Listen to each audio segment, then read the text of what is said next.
Panglimang topic natin mga bossing, saan ba yun? Eto, kumakalat daw ito, sa mga DDS, Alam niyo mga kababayan, eto na lang yung kinuha ko, ano, pero may mga nagpo-post nito at merong mga DDS vloggers na nagsasabi na, ayan, sabi ko sa inyo saktong-sakto, Tignan niyo ho, kasi pinapakalat nung mga hinayupak na mga DDS na humingi daw po ng paumanhin si dating Senador Trillanes.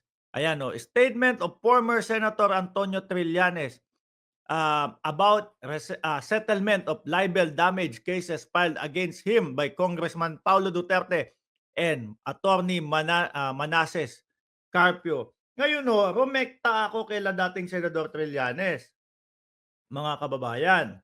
Rumekta ako, eto sagot nila, "Merry Christmas, Sir Mark." Oh, nakita nga po namin 'yan. Hindi po totoo. Tatakpan ko na lang yung pangalan nung ano, nung kanyang ayan, ayan, 'yan. Tinakpan ko na lang yung pangalan nung kanyang ano, stop. "Merry Christmas, Sir Mark. Nakita nga po namin 'yan. Not true po." 'No, hehe.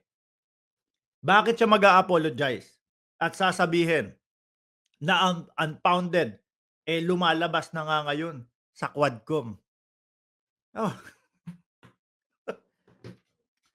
ayan po, pinapakalat ho nila 'yan mga kababayan upang sa gano'n ipamukha, biruin niyo yung pagkakalat ng fake news ano, SM Menay pa mga kababayan lumalabas 'yan.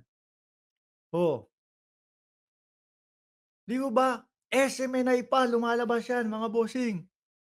Hmm, para ano, isipin ng sambayanang Pilipino, naku tignan mo yung nagkakaso, yung lumalaban kay Paulo Duterte at kay Manasseh Carpio, nag-sorry sa kanila, humihingi ng kapatawaran at meron pang plot twist daw ho, hindi tinanggap ni Congressman Pulong at ni Mans Carpio.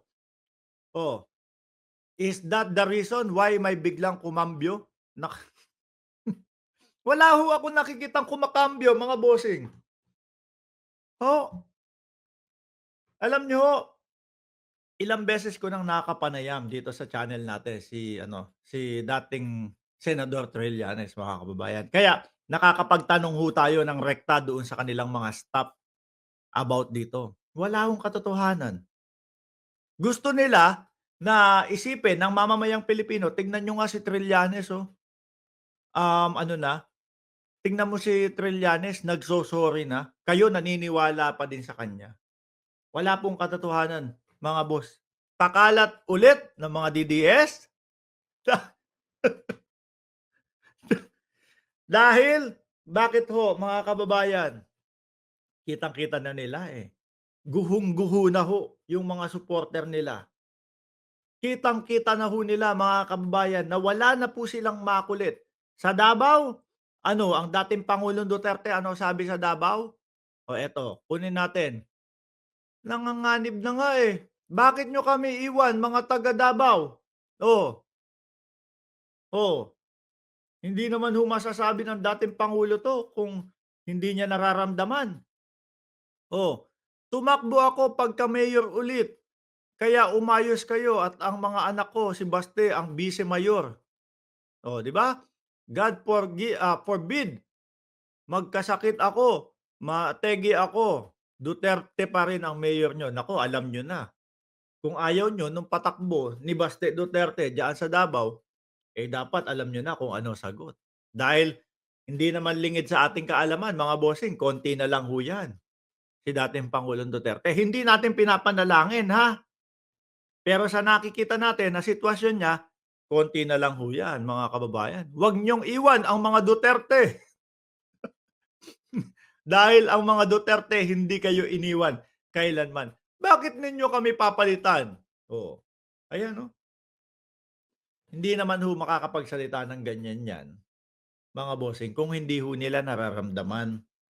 Ramdam na ho niyang mga 'yan, 'no, na pati ang Davao maaari at posibleng mawala ho sa kanya. Kaya yung mga alagad nila, mga alipores nila, Lahat na ginagawa, pati ho yung pagpepeke, uulitin ko, ipapakita ko sa inyo, hindi ko napapakita yung mismong stop, oh, ayan, ayan, oh, rinektahan ko na, nakita daw po nila.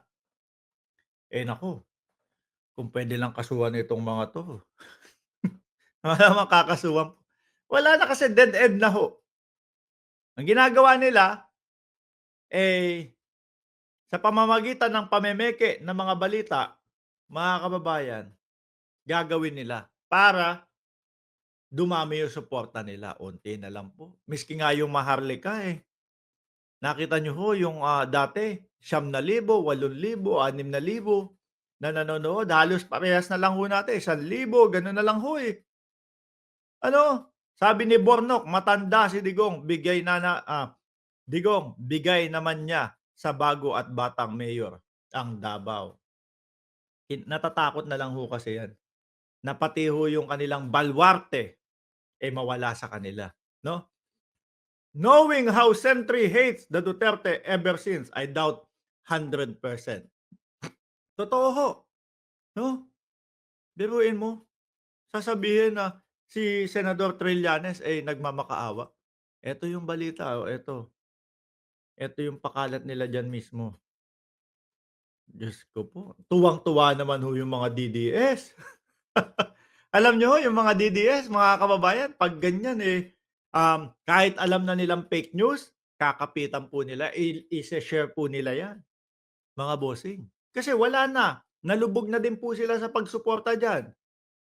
After the hearing, I asked my lawyer, ito daw po yung statement ni Trillanes, kung ganito po, kumbaga public apology, mga kababayan, dapat lumabas na po 'yan. Eh, bakit parang gawa-gawa lang ho nila? After the hearing, I asked my lawyer, ah, to convey to Congressman Duterte through his lawyers pinadaan sa lawyer, my sincere and heartfelt apology to Congressman Duterte and Attorney Carpio and the respective family for the unintended consequences that our bitter public spot may have caused them for whatever is what it was. At dagdag pa, tinanggihan daw po natanggapin yung pagso-sorry ni kay Manscarpio at kay Pulong Duterte. Diyos ko po Lord. Kaya po mga kababayan, napakaganda po 'no, na meron talagang social media. Kasi kung ito ay binalita lang, iisipin natin, "Oh, gano'n na 'yun." Tapos biglang hindi binigyang pagkakataon na magpaliwanag si dating Senador Trillanes na hindi totoo 'to, wala na. Nalaso na po ang isipan natin mga boss. Anyway, 240 viewers, magpapaalam na ako. Mamayang alas 9 ng gabi, naka-live bukas ng alas 9 ng umaga, naka-live ho ulit tayo mga Boss Chief Amo Sir. Mga kababayan, maraming salamat po at, Happy New Year naman ang ating susunod na ise-celebrate. Maraming salamat and God bless po sa ating